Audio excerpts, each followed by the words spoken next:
record on the computer.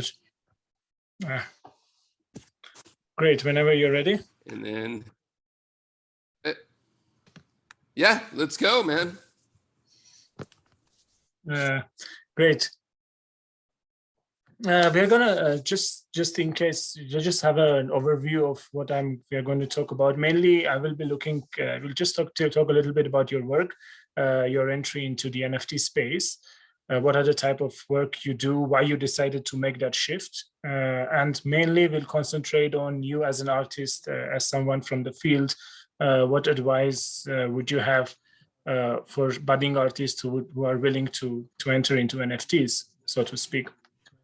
Your experience and what are the steps they should take if they should enter at all or not, and all that.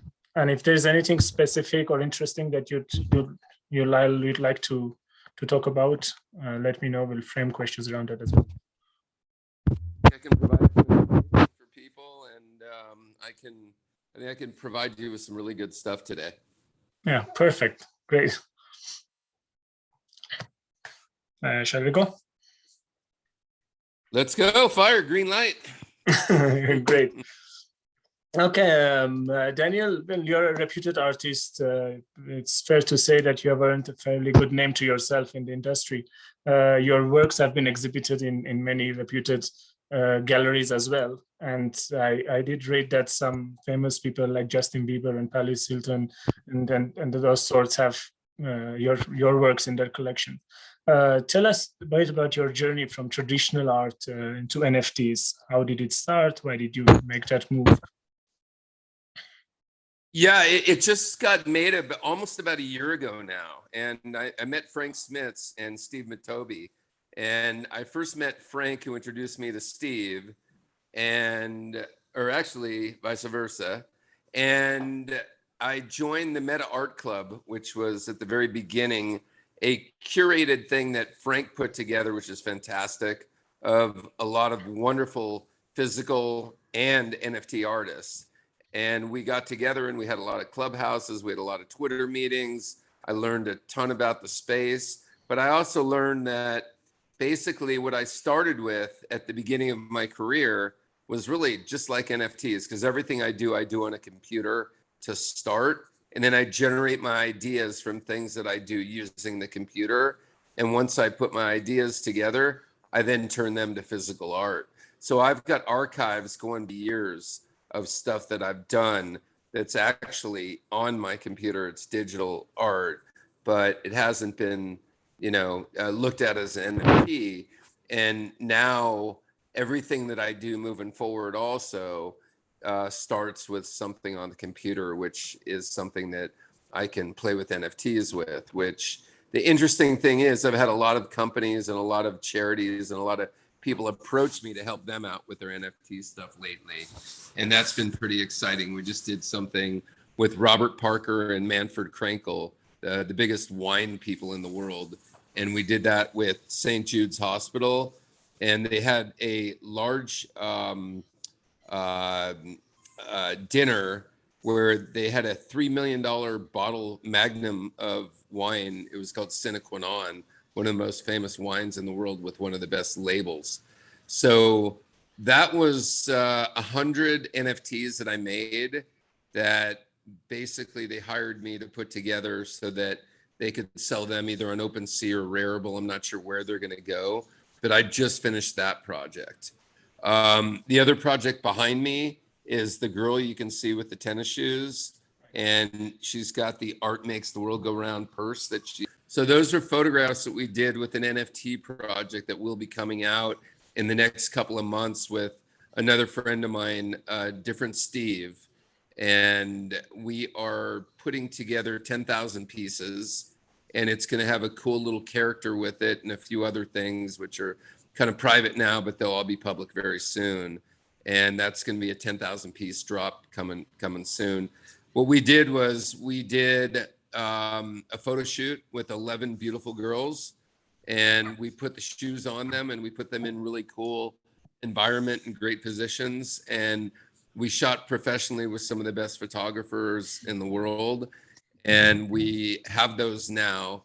And then I'm manipulating those and playing with those on the computer in Photoshop and doing things in some of the other computer programs and adding my art and using certain things that I've done with my art in the past 30 years into these photographs, which they're going to look kind of like Polaroids. If you can see behind me, you can see the white space around Right. it. That's one of the paintings but the project is going to be actually digital NFTs, not paintings, but we'll be using some of my paintings to entice some of the girls to do some great things and get some utility with social media. And maybe I'll make a painting of them or something like this, what's behind me, and get some extra exposure and get this project going. But I love the NFT space. I've got another really good friend of mine.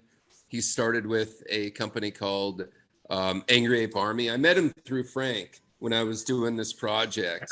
And this gentleman is John Park. He's incredible. He worked with Planet of the Apes. He's an incredible artist, and his resume speaks beyond wonders. And basically, there's a project they have. It's called Angry Ape Army, and I've been heavily involved with that one as well. And I've bought myself a lot of apes, and I'm in position that when they go big, they're going to be very valuable. And I'm a believer in the product. I could go on and on and on, but Right. this NFT is absolutely incredible, and it's a lot of fun, and it gives you a lot of creativity because I'm very creative with what I paint. I always come up with different ideas, and because NFTs are computer generated ideas, and in one point you could look at them that way, but they're also programs and things that could be done. And there's, a million different ways of working with the NFTs. But to me, I have a huge passion for it.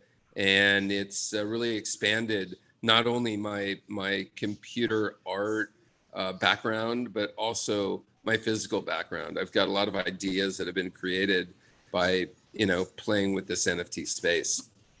Great.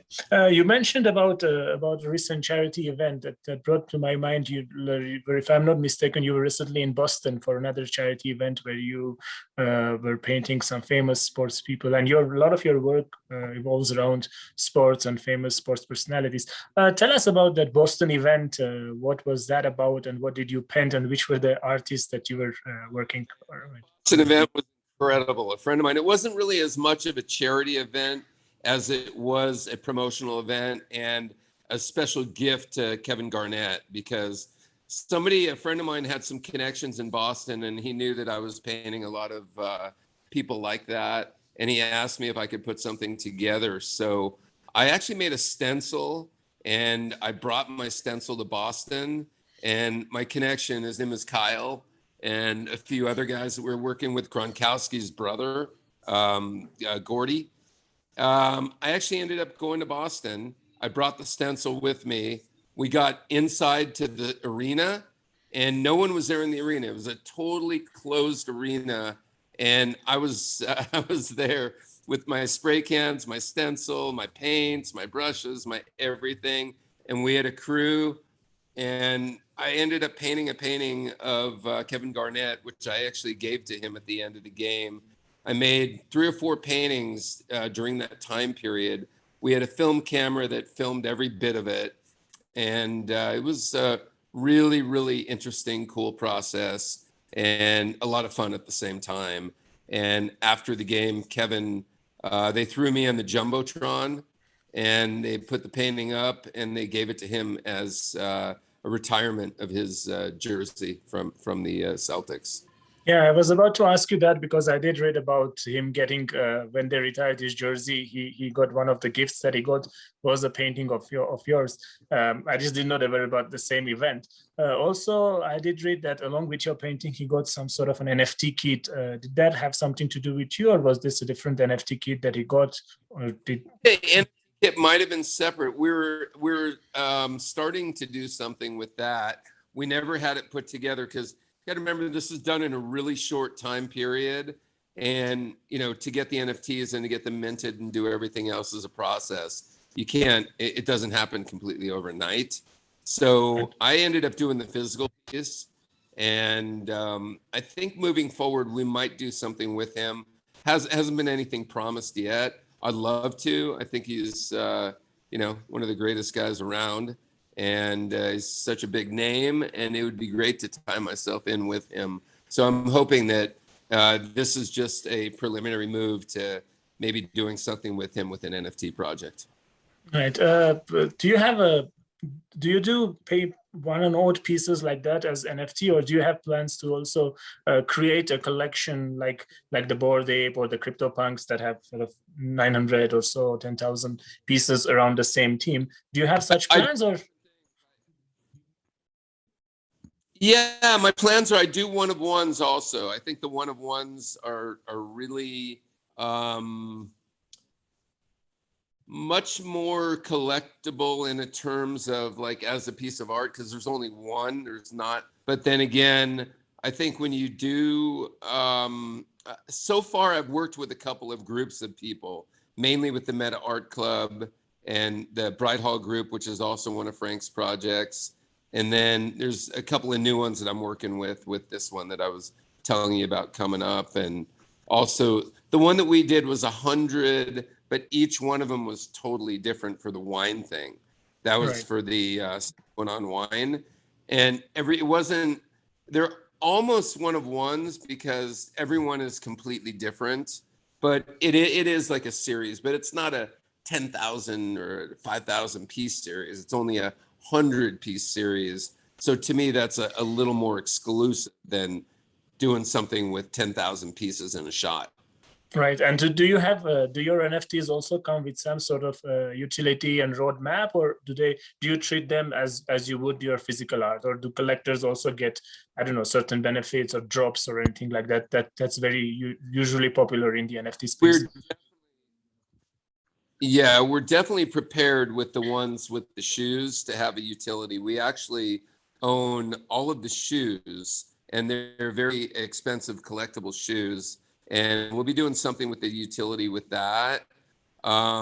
We've also got other utilities where maybe, I don't know yet, my partners are trying to figure out what we're going to do, but we're definitely going to associate everything we do with utilities, because I think that with NFTs right now, if you don't have a roadmap and you don't have a utility prospect, right, the NFT has to be inclusive with utility.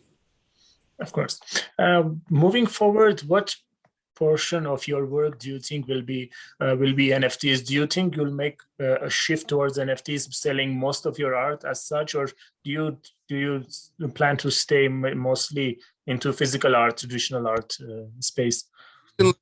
This is my physical art. This is what I love. This is something I'll never stop. I mean, I love painting. I love the process of painting. I love just the idea of putting something onto a canvas and what it does. But as much as that, I love playing with the computer and doing things and making NFTs and creating ideas and generating ideas and moving from one thing to another. And that's what the NFTs allow you to do. So I'll do both. I'm not moving out of the physical space anytime soon. And I'm definitely not leaving the NFT space. I'm just starting pretty much.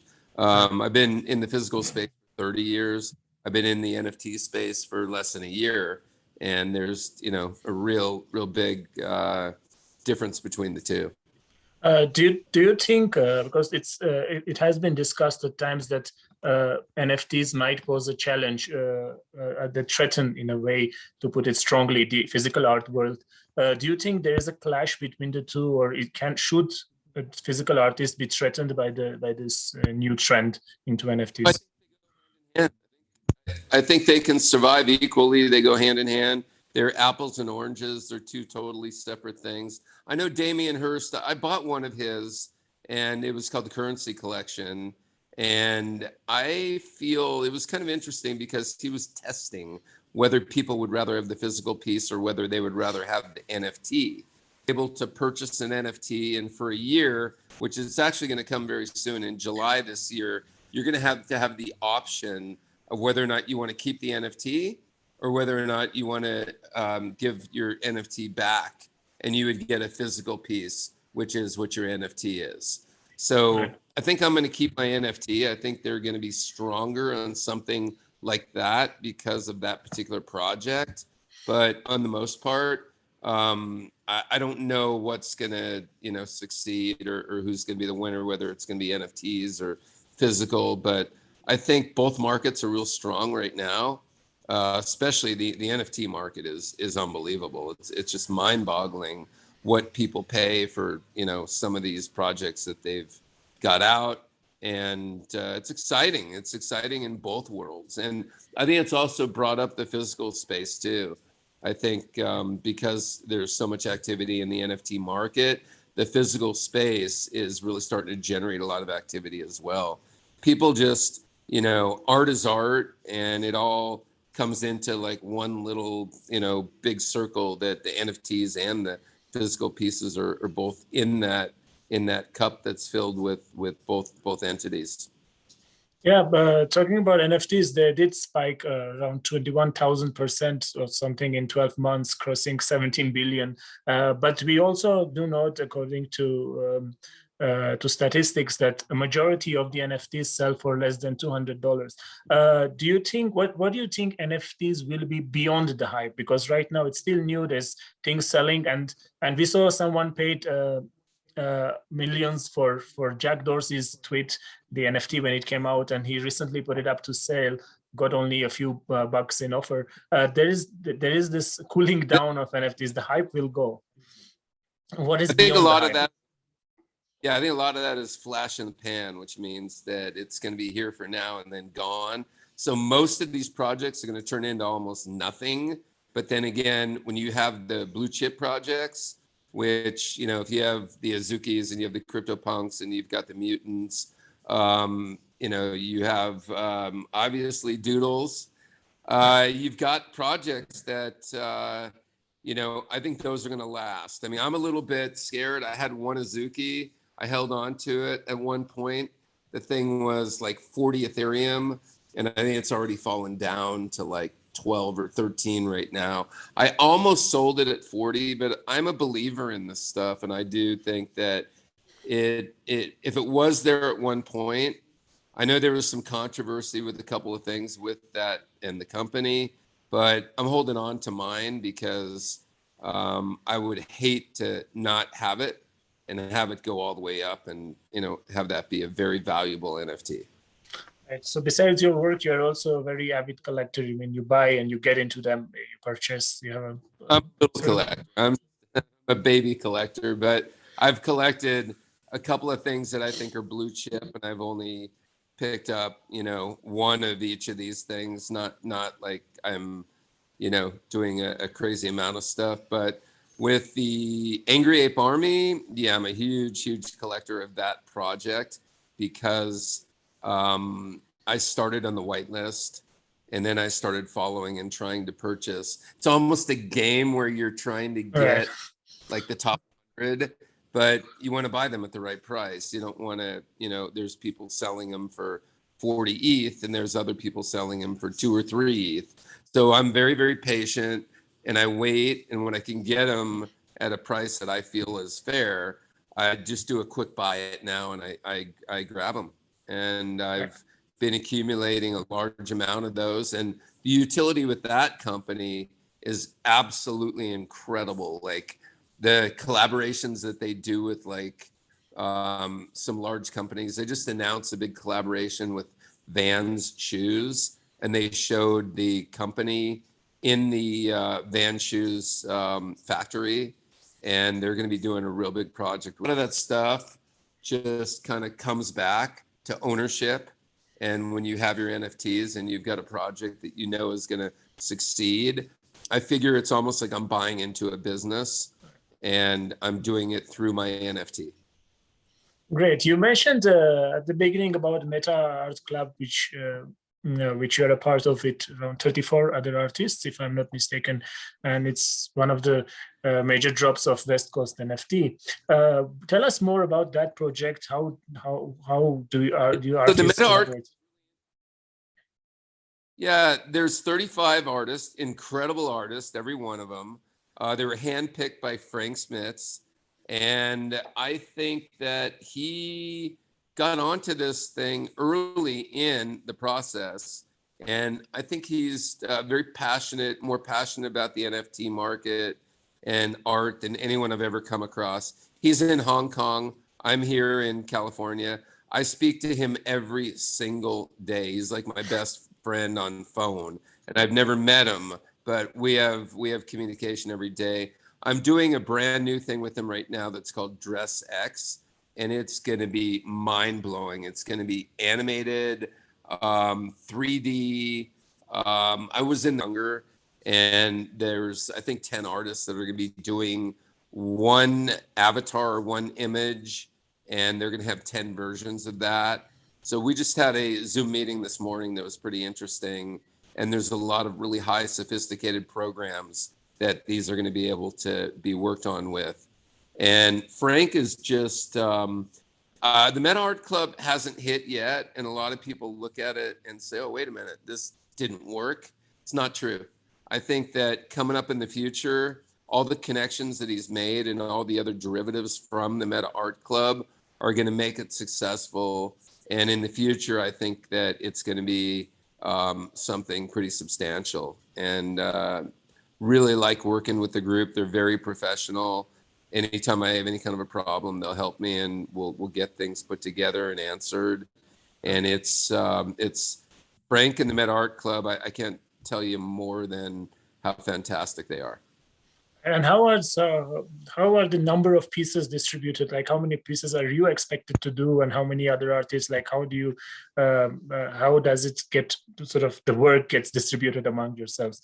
For someone who wants to buy, they don't get to obviously choose which artist they get, right? If they mint, they probably get a random artist. Is that how, or do you get to choose? With the Meta Art Club, it was real interesting. At the very beginning, it was called a blind box buy. So when you buy it, and there was a choice where I forgot what the amount was, you can purchase it for a lot more, and you would get a gold rare, right, which there's only one of one of that particular one, I think is what it was. And if you didn't do that, you would get one of approximately, there might have been 60 of them or something like that. So you'd have one of 60. I personally think that if he had done the same exact thing that he did with the Meta Art Club, but he didn't do it with that one rare, and then it got a little bit confusing, that project would have really taken off big. And I think that it confused the project a little bit, in my opinion. I would have liked to had seen, like I did 4 different versions, and there's 4 one-of-ones of mine, and then I think there's 60 of the ones that aren't one-of-one. They look the same, but it's like a baseball card.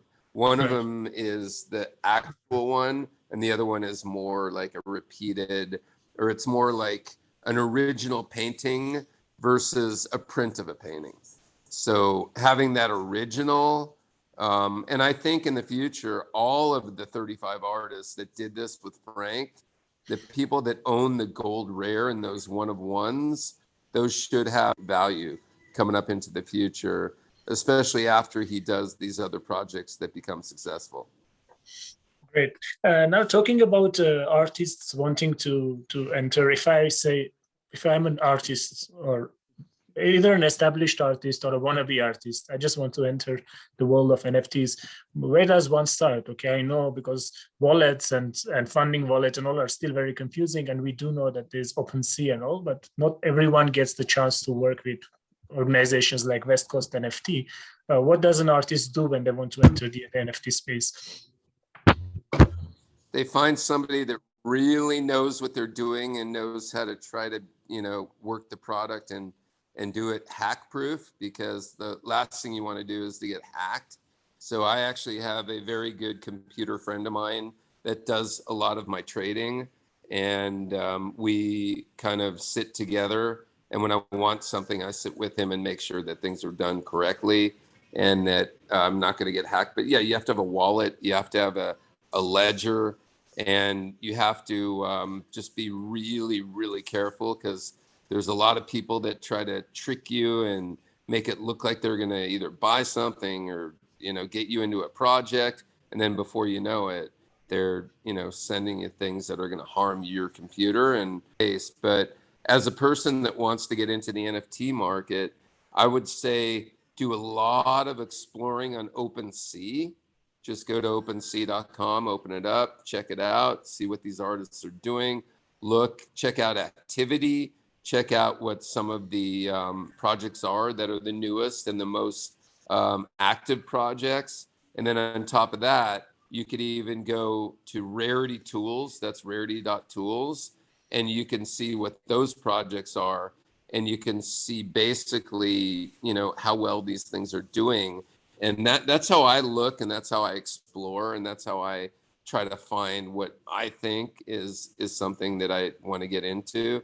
But the other thing that kind of bothers me about the whole NFT market, if you Google top 100 NFTs, all you're going to see is these shadowy, hazy images, or these Lego type of things. You're not going to see incredible art or photography or whatever it is.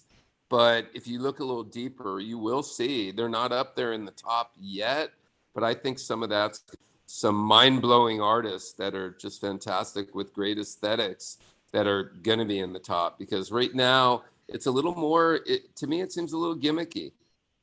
And and as an artist, do you sometimes feel insulted, and should artists feel insulted that you'd spend maybe weeks creating a piece, either physical or digital, and then someone just comes and paints a rock or a stone or something, and that gets into the millions?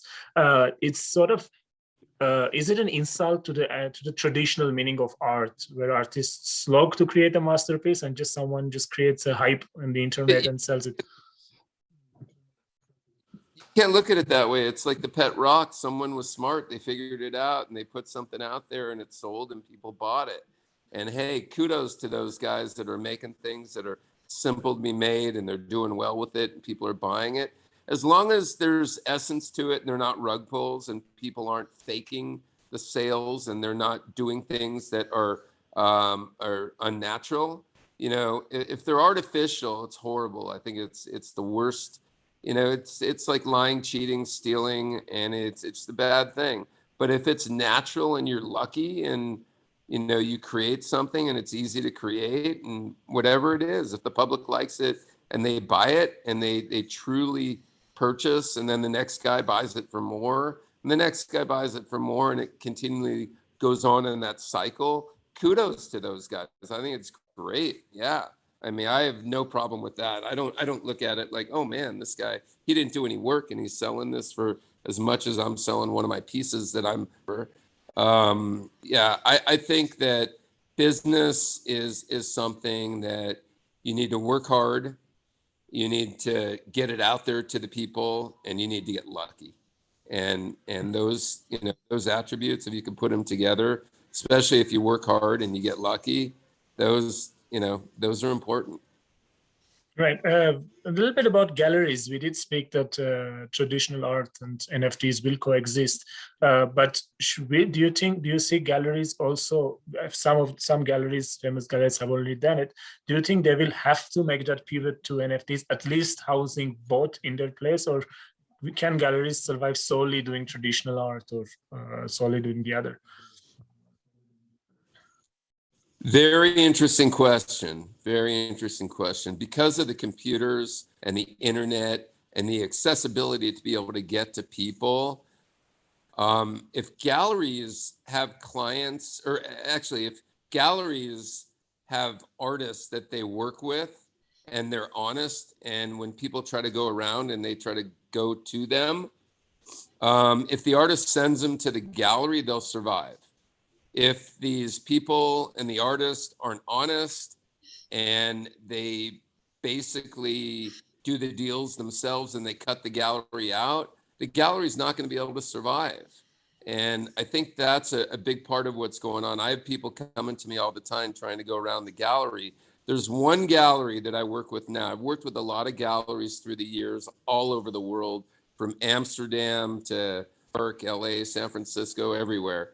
And now there's one gallery that I respect more than anybody right now, and that's the Dawson Cole Gallery. They're in Laguna and they're also in Palm Desert. And the people they represent are Chuck Close, Richard McDonald, who's a major sculptor. God, can't catch my name on all these people, but really major respectable names that sell paintings for hundreds of thousands and millions of dollars. And to be associated with them and to have my name with them, with their gallery, and they're selling my work, that really helps me. And therefore I need the galleries to have that, you know, exposure in the real art world, because that's a super important aspect of being an artist. Like, because they're galleries and they have those relationships and they're selling real major blue chip art and I'm selling in there with them, people will respect the pricing and they'll respect what I'm doing, and they'll you know, understand it's not just, you know, paint on a canvas. True, but It's investment opportunity. isn't in some sense What's that? Isn't in some sense the advancement of NFTs kind of a revolution, not to be taken really seriously, but a revolution against the traditional galleries? Because for most artists, making an entrance into galleries, and much less reputed galleries, is a difficult task. So in by pushing out the galleries aside and sort of owning their art and going directly to the customer, isn't it some way sort of the, if we put it in the socialist way of the lower class sort of revolting against the establishment, so to say, in the art world? Why would I want to bring in galleries and give them a piece of my art when all this while I've been shunned away, so to speak? So the answer to that is very simple. If I'm doing sales myself and I find my people, I don't pay a gallery. That's not, I don't have to pay them for doing that. So if I work hard, it's not a matter of the lower people, the higher people being socialistic or anything like that. It's more about, I work hard, I find people, I meet people, they want to buy my paintings, but the gallery sets the price for me. So I need the gallery to have that. Otherwise, someone buy your piece, how much is it? And I'll say, it's X. And they say, why is it X? And I'll say, hey, we've sold a lot of pieces at this price, and that's what the market is. So therefore, it is X. And they understand that and they respect that. And then they'll pay X because that's what that's worth. But also, the galleries are in competition with the people that are the NFT artists as well. So it's not like it's one or the other. It's just normal competition, just in business. It's right. Survival of the fittest. It's competition, but they're not going to take all the business away from the galleries. And the smaller galleries, I believe, I agree with you, I think they're going to get crunched. But I think that the blue chip galleries, the ones that handle artists that are in the real art world and that have a big name behind them and been working their entire lives. Like, I've been working 30 years with my physical art. I think that we're going to have something still to where the gallery is a necessity for what we do. Right, and I also respect the gallery. I'll tell you a funny story. This is great. Somebody recently that I met through the gallery, I've been friends with, and after becoming friends, he wasn't trying to go around the gallery, but he did tell me that if he was going to purchase these paintings and the price that the gallery was working with him on, he wouldn't have done it because he needed the relationship with the artist, and he needed my friendship, and he needed the fact that if he's going to bring me into his house, he wants to really know who I am and know me well. And because of that, we're probably going to be doing something very soon in hopefully the next week or two. And it happens not only because of the gallery, but it's a combination. I wouldn't have found him if it wasn't for the gallery, and the gallery wouldn't have been able to sell it if it wasn't for me establishing the friendship with him. So we work hand in hand, and we spend hours and hours and hours of time on the phone with the galleries. The galleries do a lot of work. They work hard. It's not like they're just collecting commissions. This particular gallery I'm talking about, they work their tail off, and I respect them more than anything. And I think that, you know, in art throughout the entire history of painting, it's always been the galleries that have promoted the artist. And now, because of computers and social media and everything else, of course it's less, but I think the artists still do need the galleries in order to maintain their blue chip position in the art world.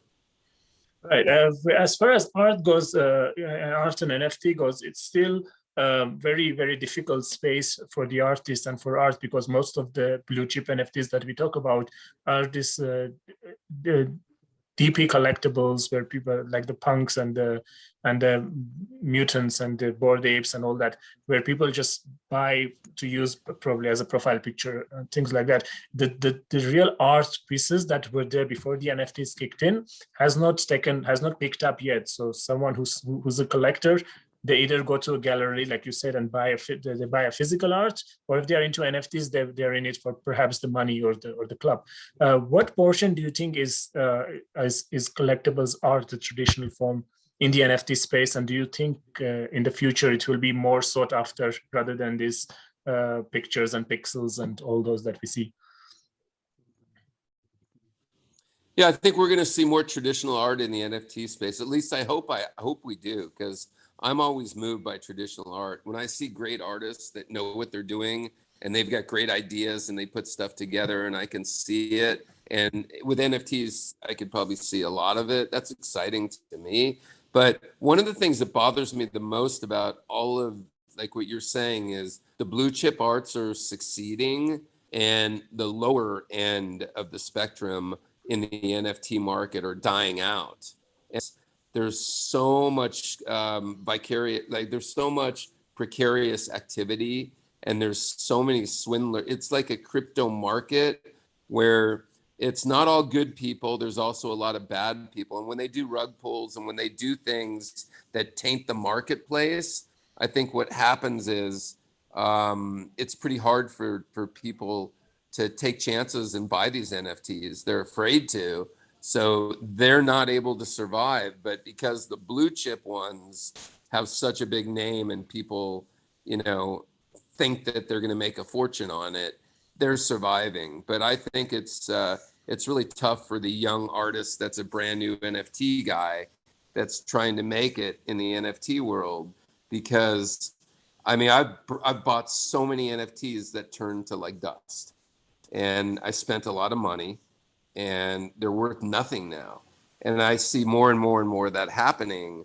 And that kind of, makes me think, wait a minute, do I want to just not buy any NFTs, or should I just buy the ones that I think are stronger, better, more blue chip type NFT that I think is, it's like penny stocks back in the days. You don't want to buy penny stocks when you can buy stocks that are, very important big companies that have longevity for the future. Yeah, of course. That's why research is very important while buying NFTs. Of course, and one other issue that has come up with the NFTs, of course, other than the environmental activists worried about the impact it has been art theft. We have seen that many artists have complained that people just steal their art and they create collections on OpenSea and Rarible and they sell them. And NFT and marketplaces have no filter. They just allow us to do, because I can list NFTs for free and pay a commission post sale, or just throw them in on Polygon network. Have you had an experience where your art has been stolen and tried and sold as an NFT? And what do you think these marketplaces should do to protect artists? Because if I'm a buyer, I never know who created the art, and it can be sold to me. It's so hard to protect it. It's the same thing with physical art. I see my art copied all the time. When I'm on Instagram and I look and I'm on somebody else's Instagram and I see like my exact painting copied by somebody else, I've seen it 100 times. And that's just part of being an artist. And that's, it's like I can't control all my IP, and I'm not bothered by it. I actually take it as flattery. If somebody is wanting to take what I have and turn that into something that they want to recreate, I mean, that's the only way I can see it. What are some, let's say, 3 or 5 NFT collections or NFT projects that you're really bullish about that someone seeing this interview might want to follow? What do you think will be big, as not to be taken as an advice, but sort of your idea? The only one I could even think of right now is probably if you can buy the Damien Hirst at a low level. Obviously, I think they're close to like 3 Ethereum right now. I just feel that because of what a big name he is in the art world, I would do that. And then Angry Ape Army, 100% all the way through, with the people that they have behind the company and with what they're doing and with what's going on with that, for sure. And with Frank, we got to watch the Meta Art Club and see what happens, because I know the beginning of that project, we got beaten up a little bit, but sometimes it just takes a little bit of time for something to turn around. And when that turns around, the level of artists that Frank has created in his program is so strong that it's unbelievable. And if I had enough money to buy the doodles, I think the doodles might even be a really good buy right now. And I know Steve Matobi brought that one out, and it did so well and has continuously done well. I'll probably end up buying a doodle very soon. That's one that I have on my radar. And then also I have my Azuki, and if Azukis go down, I'll, buy low, sell high, try to grab one. I think that's something that's going to, continue on movement. But there's Alien Friends, which I've been buying those. And sometimes you get lucky and you pick up something that's a hologram, and you can get that on an open box buy, and then it's extremely valuable. One of my friends picked one of those up, and he has had so much fun with Twitter and Discord and everything because he has the hologram. He's one of the biggest guys in his project because of that. So that makes it really interesting for him. And there's a lot of projects out there. I think everyone just has to do their homework, and they have to look and they have to see what they're, where they want to take their chances. Like I said, I've been burned a bundle of times, but I've also been pretty lucky and successful in some of the NFTs that I've picked up. Right. And also, I don't think anybody should buy NFTs that they can't afford. Who knows? I mean, it's like, it's not play money, but it's money that you can afford, that if you lost it, it wouldn't change your life, and you wouldn't not have to send your kid to college, or you wouldn't not be able to eat, or you wouldn't be able to do things. If it's not going to affect your life and you can do it, it's a different story. But I think people have to be really careful. This environment right now, the financial environment, with the market going down almost 1,200 points yesterday. Today it's hovering a couple hundred down, not too bad. But there's a lot of people losing their shirts right now. And same thing with the NFT market and with Luna and all these things happening in the crypto space. It's something that, people have to, there is no free money. You're always taking a chance. It's like everyone thinks, oh my God, I could have that. And it was like nothing, but you didn't do it. So, and if you did do it and you got lucky, that's another thing. But everything with NFTs and anything with investments, that's why they call it an investment. You're taking a chance. It's gambling. Right. The recent report by the Bank of America said that the cash holdings have gone up 6.1%, which means that people are pulling their money out of the market and they're not ready to invest, which is which goes hand in hand with majority of the banks warning of an upcoming recession thanks to the hyperinflation that we are in now. Inflation rather. Let's hope it doesn't go to hyper. Do you think, and for which we see that the NFT market has cooled down, do you think that we are in for a long bear market? Is this a good time for someone to enter because the floor prices are low, or should they stray away from making investments at this point? Well, if you gave me a crystal ball, I wouldn't know what to do with it. Basically, no knows, man. This is something that's why they call it investments. I mean, you're taking a chance. I don't care what it is. I don't care if it's a stock market. I don't care if it's some famous person, artist painting. I don't care if it's a baseball card. You're taking a chance, and it's like you're buying it at a certain price, and you're hoping in your heart, and you're hoping that it's going to increase in value of where you're buying it at.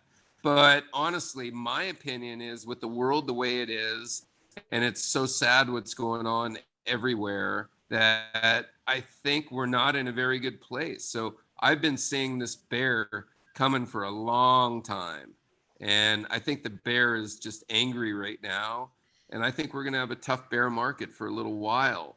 But even in a bear market, there's opportunities. You can buy low and you could take a chance, and you can hope that the bull comes along and picks that market up and brings it up so that we've got that bull activity in the future. So it's an interesting question, because it's a gamble, but no one has that crystal ball.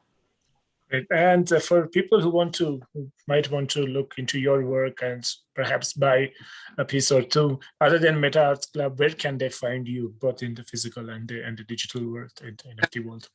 Dawson Gallery. That's a very, very respectable gallery that represents me. But I do an enormous amount of work by just making connections, meeting people. I have an Instagram that I just started over. So if anyone wants to follow me, please follow me at, just very simple, at Daniel Maltzman, and it's spelled out DanielMaltzman.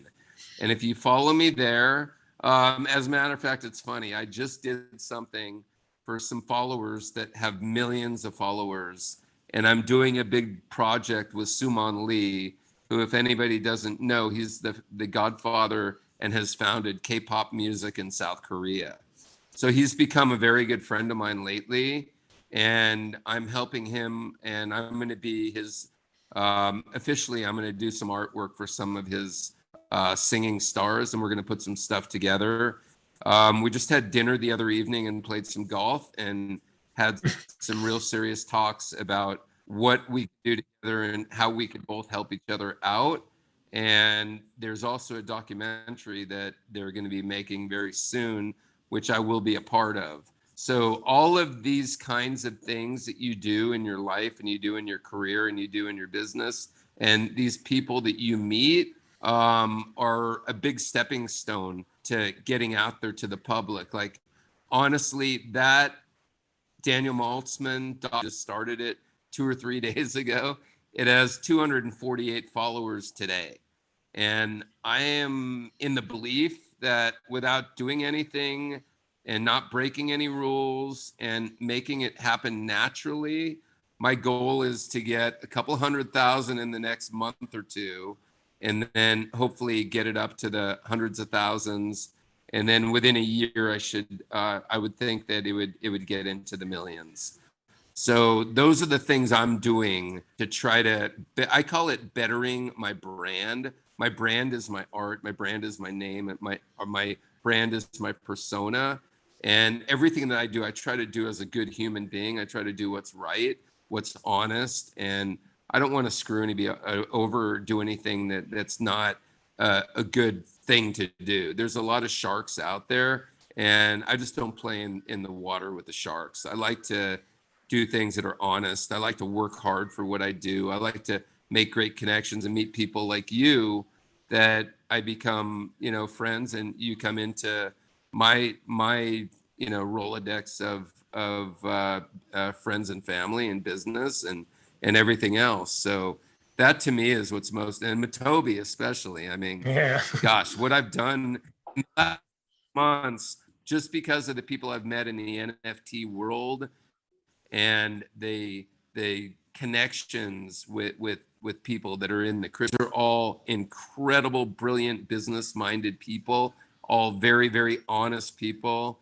It's pretty much changed my life with my art and with my life in general. These have been really, really big inspirations to what I have going forward. Right. And before we conclude, one piece of advice to each group in them. I have one piece of advice to the collectors and one to the NFT artists or wannabe NFT artists. What would you tell them if asked? So I would say to the collectors, be careful with the projects that aren't blue chip, like I've been talking about all this during the interview. I think it's right now because of the bear market. I think that you really have to look at the blue chips in order to do something. Otherwise, you can lose out on a lot of these projects. And do your homework, and don't just click on a button with a fat finger. Make sure that you know what you're doing. Look in the Discords, look at Twitter, talk to people. It's hard to make money, and you don't want to lose it. So as an investor, just be careful and really feel comfortable when you buy something. And as an NFT artist, just create something that you think that the public is going to want to see. Promote it, promote it, promote it, promote it, promote it. Everything with these NFTs right now are promotion. If you cannot promote an NFT, I don't care what it looks like, or it has nothing to do with any, you're not going to be able to make it become successful, because it's all about promotion. So if you're an NFT artist, get into the Discords, get into the Twitters, get into the social media, get into, even Instagram, TikTok, everything. I'm a little bit guilty of it. So, practice what you preach. Not always, though. So I'm working on it now. And even though I'm guilty of it, I'm doing a lot of work right now to try to figure out a way where I don't have to be guilty of it, and I could increase my social media presence. And once I do that, maybe in the future I'll have my own NFT. Right now, I've only attached myself to other projects because I don't have enough social media to promote my own NFT. But I do have more content than probably anybody out there. And keep watching for me, because when I do a large project with Steve Matobi and West Coast, it's going to be a monster. But I'm waiting for it until the right time. And that's funny, because when I first met Steve, that's the first thing I told him. I said, I'm going to build myself up in this market. When I'm ready, you're going to be the guy that's going to make it happen, and we're going to take this thing to the moon. So it's going to be a lot of fun. If you guys pick up any of my things that I did with the Meta Art Club or anything else, there's going to be value to those later, especially because I'm not going away anywhere. I'm not anytime soon. I'm going to be around. I'm going to be in the NFT space, and anything with my name on it is going to have value. Great. Good luck with your work and your future projects, Daniel, and thanks for talking to us. It was a pleasure. I thank you so much. It's been amazing talking to you, and I love getting things out to the people so that they could see what I'm doing, and and learn more about the marketplace. And it's exciting. It's really fun, but it's also dangerous. You got to be careful, and you got to make sure that you don't just jump on every project that you see, because it's now there's so many projects that it's almost like you just have to be really careful where you put your time and energy into, and what projects you invest in, because it's a monstrous marketplace right now. Great. Thank you so much. We'll be in touch, and at times I may, through Steve, perhaps reach out to you to get some bites regarding any NFT piece I'm doing, just to have a mention as an expert. Fantastic. anything you need, I'm there for you. I'll talk to Steve, and we'll get whatever you need to make everything successful. Thanks, thanks, Daniel.